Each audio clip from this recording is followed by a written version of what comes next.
आज हम एक ऐसी कहानी की बात करेंगे जो मध्य प्रदेश से शुरू हुई।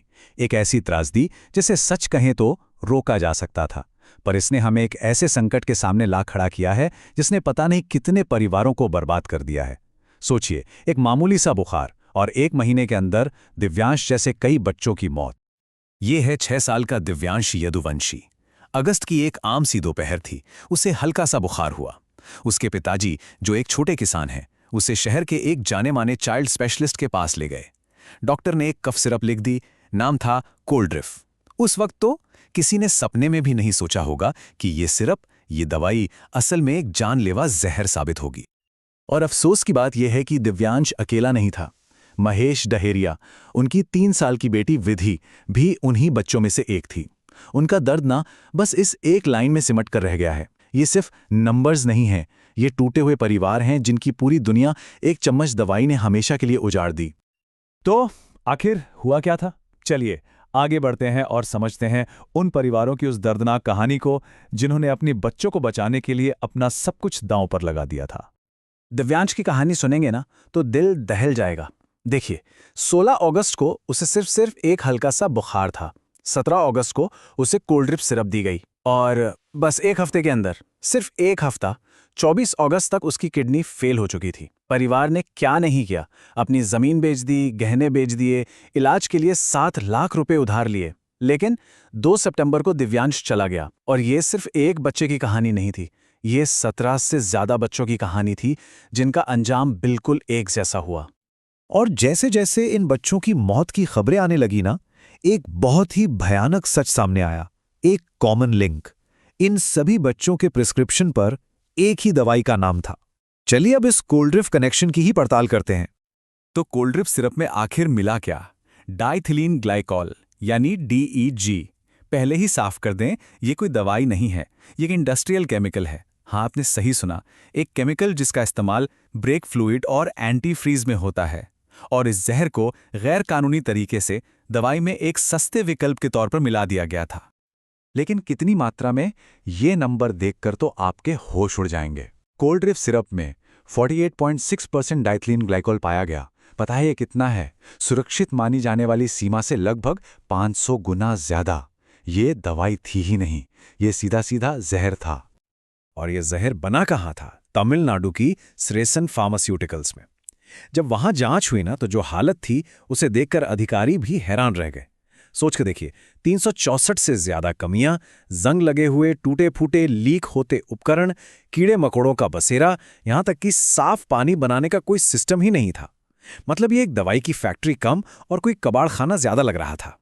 लेकिन कोल्ड्रिफ की यह घटना सिर्फ एक कंपनी की लापरवाही का नतीजा नहीं है, बिल्कुल नहीं।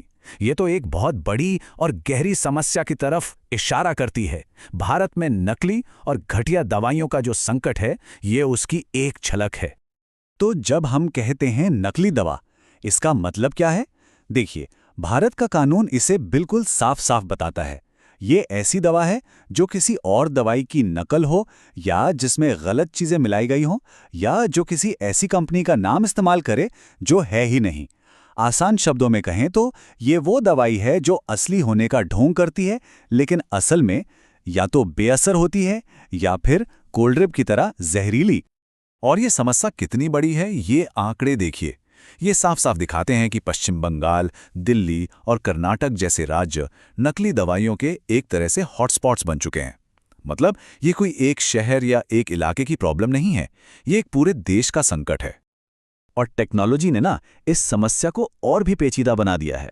जैसा कि हम देख सकते हैं, ऑनलाइन फार्मेसी के बढ़ने के साथ साथ नकली दवाइयों से होने वाली मौतों में भी एक खतरनाक बढ़ोतरी देखी गई है। जहां 2020 में 2000 मौतें हुई थीं, वहीं 2024 तक ये आंकड़ा बढ़कर 3000 तक पहुंच गया। तो सवाल उठता है कि आखिर हमारा सिस्टम फेल क्यों हो रहा है? इसकी कई वजह हैं। एक तो हमारी सप्लाई चेन बहुत उलझी हुई है। एक दवाई को मरीज तक पहुंचने में 20 से 30 लोगों के हाथों से गुजरना पड़ता है। फिर कोल्ड स्टोरेज की कमी है। और सबसे चौंकाने वाली बात, एक अनुमान के मुताबिक भारत में बिकने वाली हर 10 में से एक दवाई नकली हो सकती है। सोच सकते हैं? लेकिन इस अंधेरे में उम्मीद की कुछ किरणें भी हैं। ऐसा नहीं है कि कुछ हो नहीं रहा। इस संकट से लड़ने के लिए एजेंसियां और सरकार दोनों ही कदम उठा रहे हैं। आइए देखते हैं कि यह लड़ाई कैसी दिखती है। टीएमआई जैसी एजेंसियां हैं जो इन नकली दवा के नेटवर्क्स को खत्म करने के लिए एक मल्टी प्रोंग्ड स्ट्रैटेजी अपनाती हैं।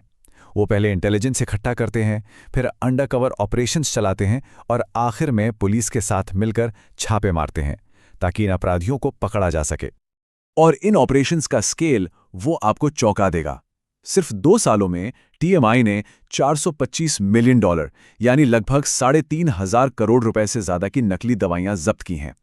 ये साफ दिखाता है कि ये कोई छोटा-मोटा जुर्म नहीं, ये एक विशाल और संगठित ऑर्गेनाइज्ड क्रिमिनल बिजनेस है।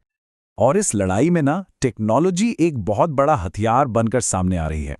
भारत अब दवाइयों की सप्लाई चेन को सुरक्षित करने के लिए क्यूआर कोड्स का इस्तेमाल कर रहा है। तो ये काम कैसे करता है? बहुत ही आसान है। अब देश की 300 सबसे ज्यादा बिकने वाली दवाइयों पर एक क्यूआर कोड लगा होता है।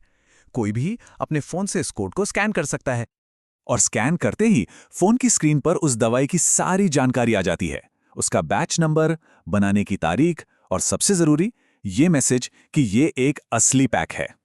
ये एक छोटा सा कदम है, लेकिन ये आम लोगों और फार्मासिस्टों को बहुत बड़ी ताकत देता है।